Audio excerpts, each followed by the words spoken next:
Assalamualaikum warahmatullahi wabarakatuh. Selamat pagi teman-teman semua, mahasiswa dan mahasiswi Universitas Budi Luhur, kelas MM009. Izin seruput sedikit.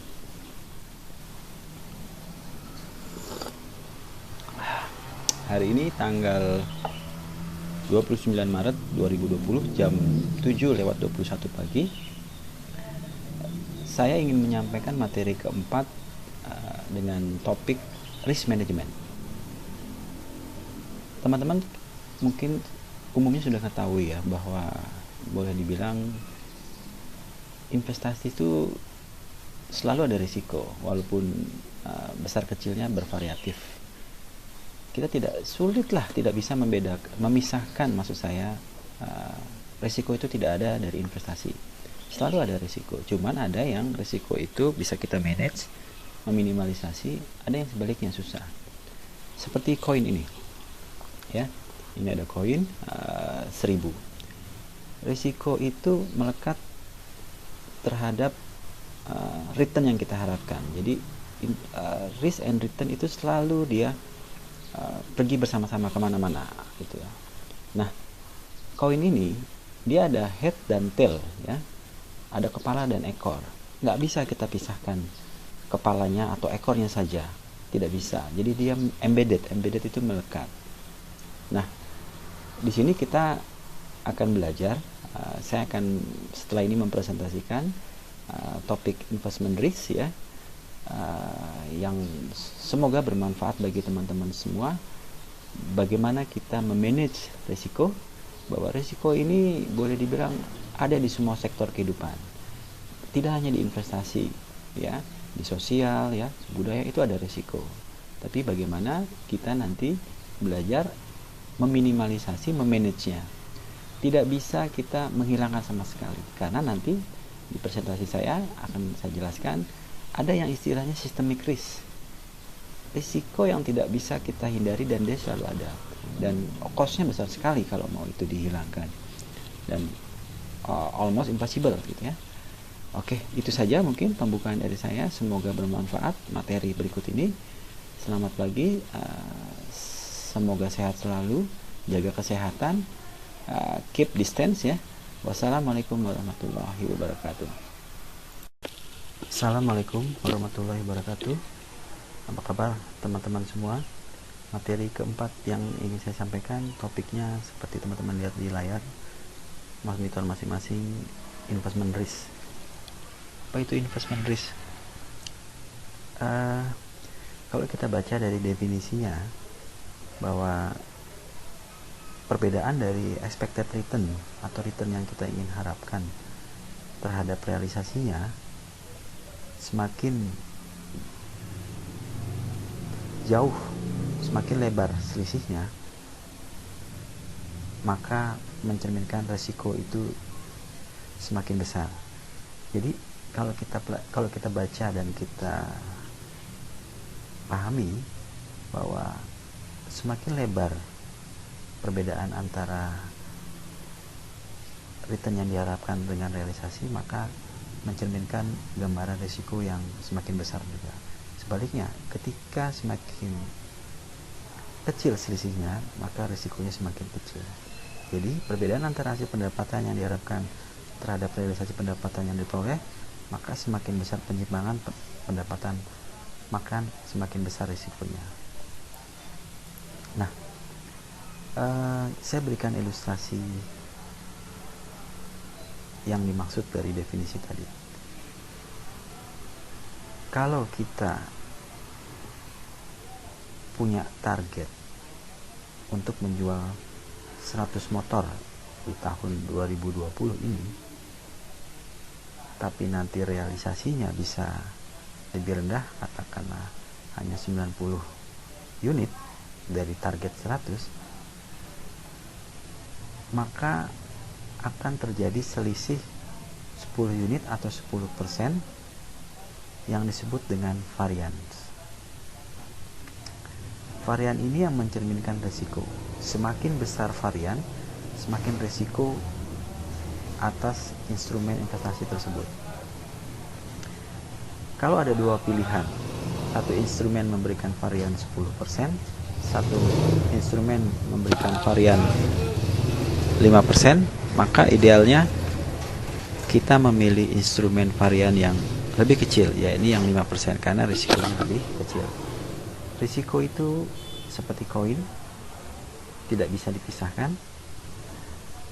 Kita tidak bisa memisahkan ekornya saja, karena head dan tail itu sudah menyatu.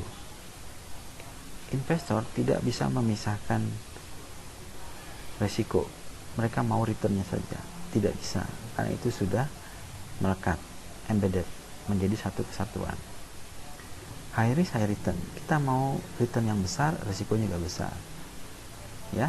Jadi risiko itu melekat terhadap semua investasi.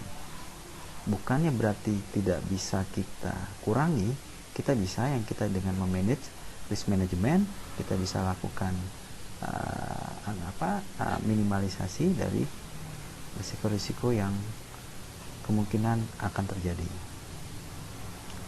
Risiko-risiko yang ada yang perlu kita ketahui diantaranya interest rate risk, risiko pasar, inflasi, business risk, risiko keuangan, likuiditas, exchange rate. Nah, seperti sekarang kondisi rupiah semakin terdepresiasi terhadap global currency. Ini juga risiko nilai tukar, ya. Risiko negara, country, seperti banyaknya demonstrasi, ketidakpastian politik dan sebagainya, itu juga akan mempengaruhi, ya. Bencana alam, ya, itu juga mempengaruhi. Output dari expected return dengan realisasinya itu ada 3 kemungkinan, bisa negatif, positif, dan zero. Ini saja 3. Kalau kita expected 10% tapi realisasinya hanya 9%, maka dia negatif variannya. Sebaliknya, kalau kita expected 10% realisasinya 12%, maka dia positif variannya. Bisa juga kalau dia expected returnnya 10%, realisasinya 10%, maka variannya zero. Jadi kemungkinan ketiga inilah yang nanti akan terjadi. Oke? Kalau kita bicara klasifikasi risk, itu ada 2 karakteristik klasifikasi dari risiko. Yang pertama market risk dan unique risk. Market risk ini systemic risk, dia tidak bisa kita hilangkan, dia tetap ada di sana karena cost-nya terlalu besar jika kita ingin menghilangkan. Di antaranya apa? IRR, market risk, inflasi, exchange rate. Itu risiko yang makro, tidak bisa kita hindari. Kita sebagai player ada di dalamnya. Unique risk ini yang bisa kita minimalisasi, karena dia biasanya terjadi di internal perusahaan saja, seperti transfer pricing, organisasi, bankruptcy, dan sebagainya. Ini risiko-risiko yang bisa kita minimalisasi. Jadi kalau ditanya risiko yang tidak bisa dihindari atau disebut dengan systemic risk, itu risiko-risiko apa saja? Biasanya dia makro, ya, seperti suku bunga, risiko pasar, resesi, inflasi, unpredictable inflasi, exchange rate, ya, naik turunnya suku bunga, dan lain sebagainya. Oke, berikut. Nah, ini beberapa contoh risiko sosial juga, tidak hanya investasi, bahwa setiap risiko itu ada. Maksudnya setiap aktivitas sosial, aktivitas kita juga ada risiko. Tinggal kita memilih bagaimana caranya kita melakukan manajemen risk dengan meminimalis, dengan melakukan upaya-upaya mengurangi risiko agar tidak terjadi hal-hal yang tidak kita inginkan, ya. Seperti ini gambar yang saya ambil dari internet tentunya, bahwa ketika kita melakukan aktivitas sosial dan kita mengabaikan risiko, ya kemungkinannya kita akan hadapi seandainya nanti terjadi, gitu, ya. Nah, faktor-faktor yang mempengaruhi risiko ada 4 diantaranya: maturity atau usia instrumen atau usia investasi, semakin lama investasi, maka resikonya juga semakin bertambah. Idealnya ketika ada dua pilihan instrumen investasi, satu memberikan maturity 1 tahun dan yang instrumen kedua memberikan maturity 3 tahun, maka instrumen yang kedua tadi yang memberikan instrumen maturity 3 tahun idealnya memberikan return yang jauh lebih besar daripada instrumen maturity yang hanya 1 tahun, karena risikonya semakin bertambah. Karakteristik dari kelayakan kredit juga, kalau ada emiten yang satu perusahaannya kurang sehat atau ratingnya katakanlah B, yang satu lagi emitennya cukup sehat, ratingnya A, maka idealnya rating perusahaan yang sehat yang A memberikan return yang lebih rendah karena risikonya lebih kecil dibanding perusahaan yang ratingnya B. Prioritas klaim, kalau kita investasi kita juga harus tahu prioritas investasi kita ada di mana. Kalau di urutan terakhir, maka apa? Maka risikonya semakin besar. Ketika risikonya semakin besar, idealnya expected return yang kita minta lebih tinggi. Likuiditas, kita juga memilih instrumen melihat likuiditas. Kalau dia sulit dijual kembali atau tidak aktif diperdagangkan, maka kita harus hati-hati. Idealnya instrumen tersebut memberikan return yang lebih besar dibanding instrumen yang liquid.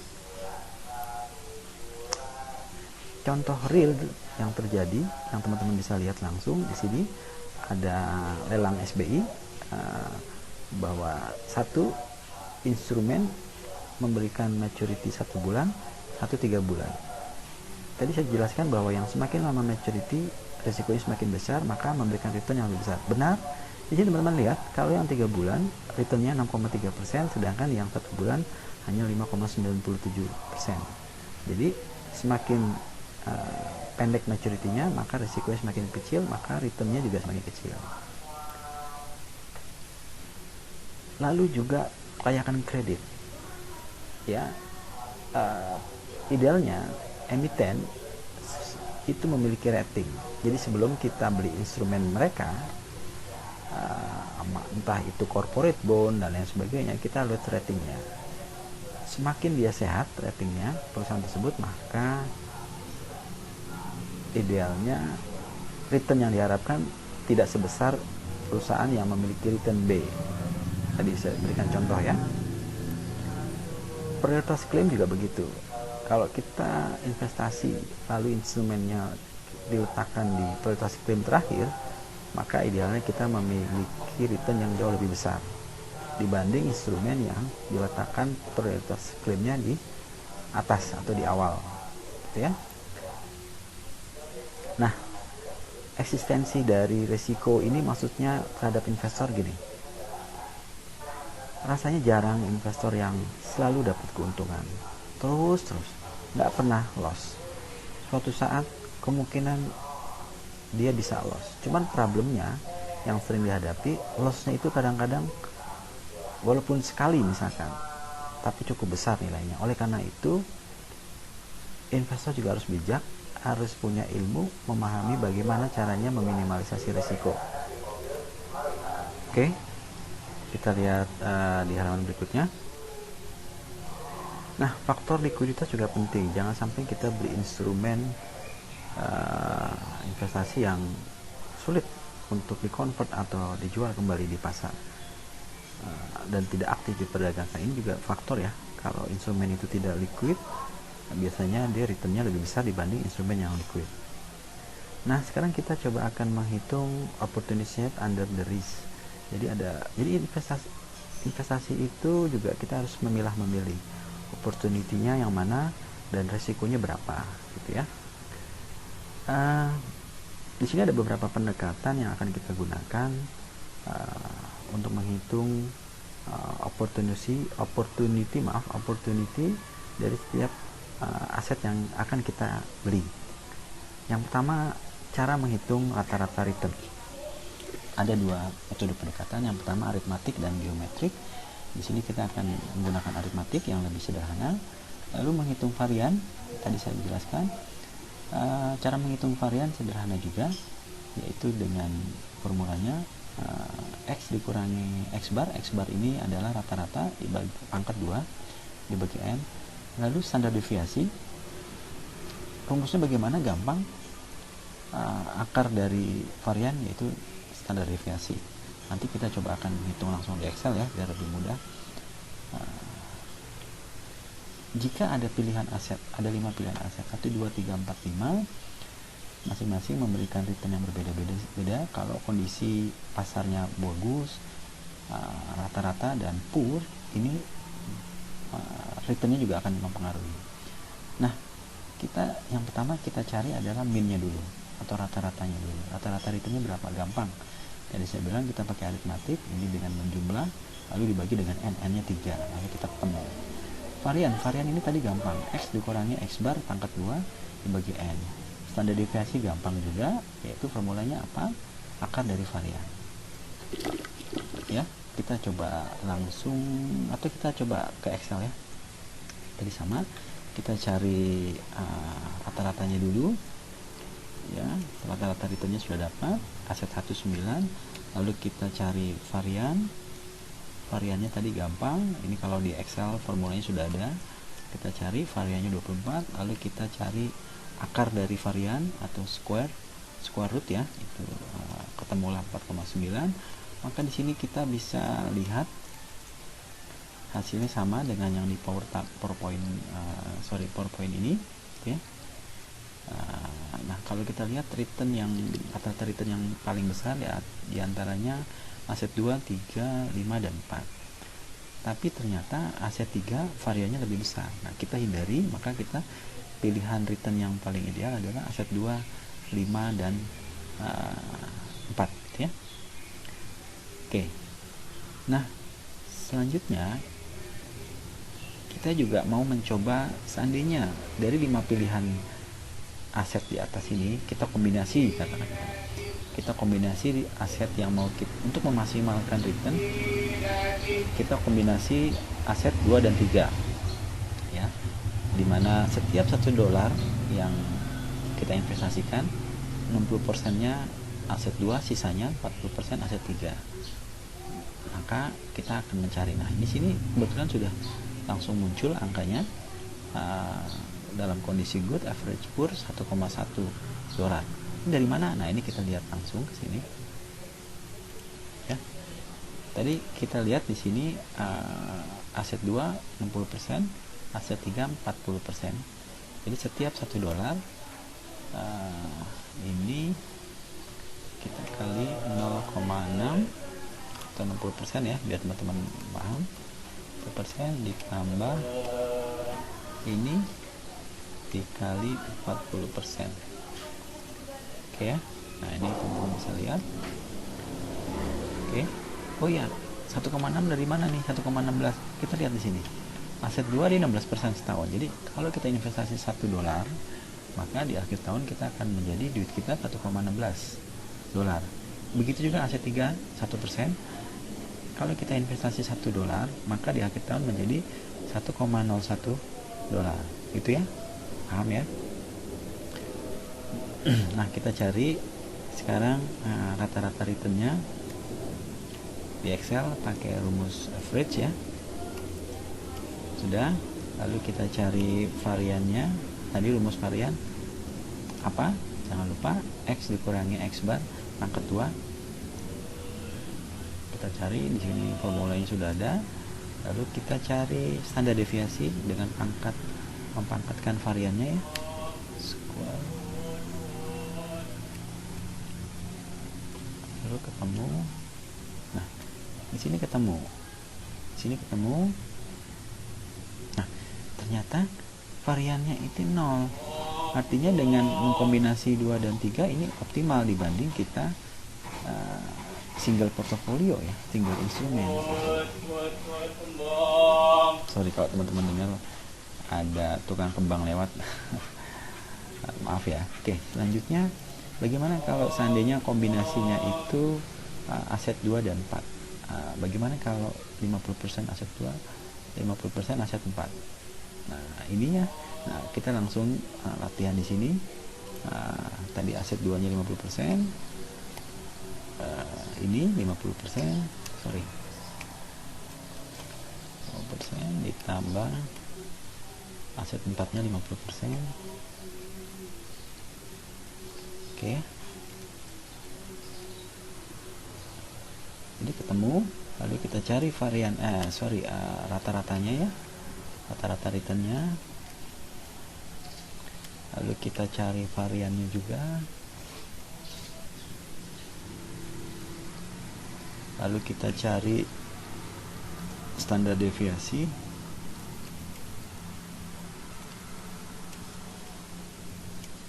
Nah, kalau kita lihat teman-teman di sini, ternyata dengan kombinasi sebelumnya dengan kombinasi yang 2 dan 4 ini, variannya 0,002. Padahal yang kombinasi 2 dan 3 aset tadi, yang ini sebelumnya, variannya 0. Maka kalau ada pilihan kombinasi 2 dan 3 dibanding kombinasi 2 dan 4, maka kita memilih yang 2 dan 3 karena resikonya lebih kecil, gitu ya. Maksudnya itu. Tuh ya. Nah, di sini returnnya sama 1,1, tapi variannya di sini lebih besar. Yang 2 dan 4 lebih besar. Key message-nya gini. Seandainya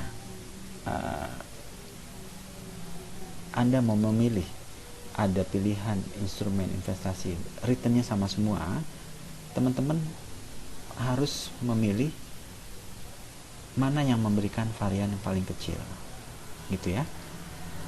Jadi tidak hanya melihat return tapi varian, karena varian itu mencerminkan risiko.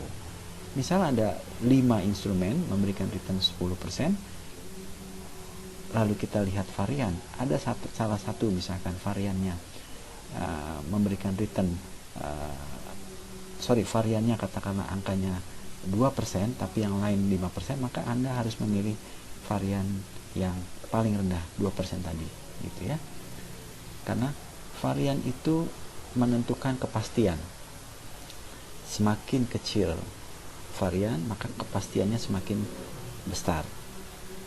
Sebaliknya, variannya semakin besar, ketidakpastian akan expected return-nya juga semakin kecil, gitu ya. Nah, terakhir di sini ada sama dengan perhitungan sebelumnya, ada pilihan 3 instrumen saham, IBM, ALCO, dan GM, yang masing-masing tiap bulannya memberikan return yang berbeda-beda. Nah, di sini di kolom yang tengah, bagaimana kalau dikombinasi setengahnya 50%-nya IBM dan 50%-nya ALCO. Lalu berikutnya setengahnya GM dan setengahnya ALCO, 50%-nya ALCO. Lalu yang terakhir setengahnya GM dan 50%-nya IBM.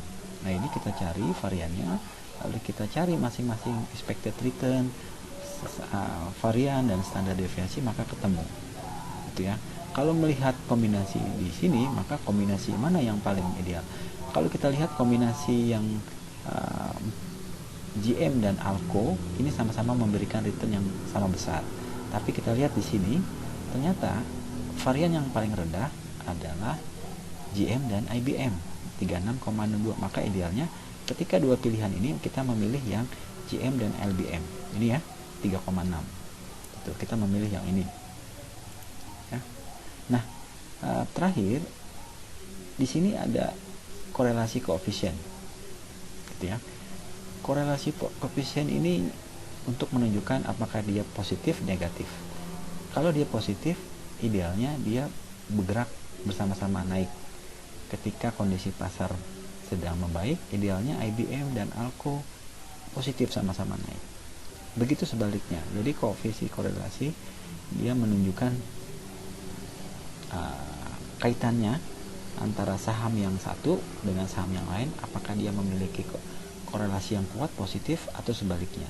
Nah, mungkin kita nanti akan pelajari di cara menghitungnya di sesi berikutnya ya. Untuk saat ini saya sudahi sampai hari ini. Atas perhatian teman-teman, saya ucapkan terima kasih, semoga bermanfaat semuanya, dan kekurangannya saya mohon maaf. Wassalamualaikum warahmatullahi wabarakatuh.